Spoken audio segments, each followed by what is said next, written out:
Ayo. Iya.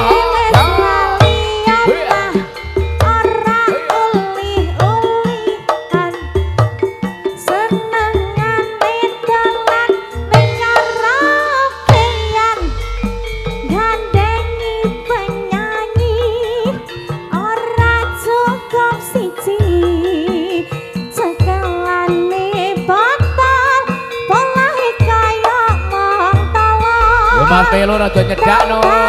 Kaya Mas Joko kae karo kan. Kaya Adi Jaya iki.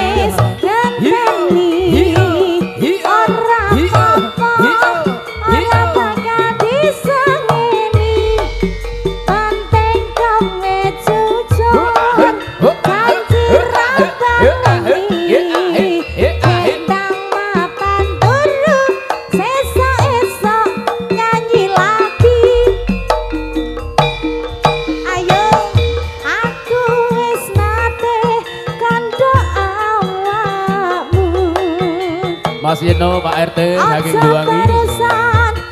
Mas Supri, RT saking Kuniran.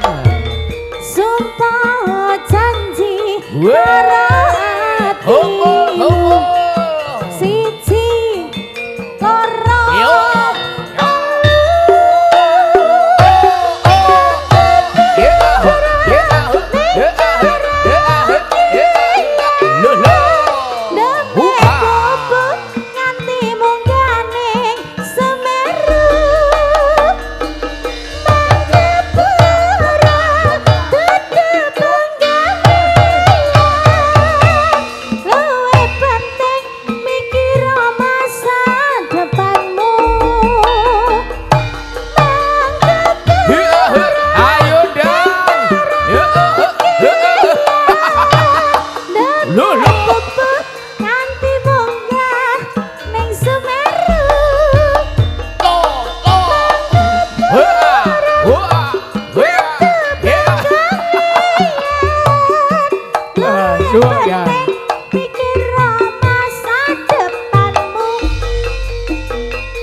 Jan Gayeng.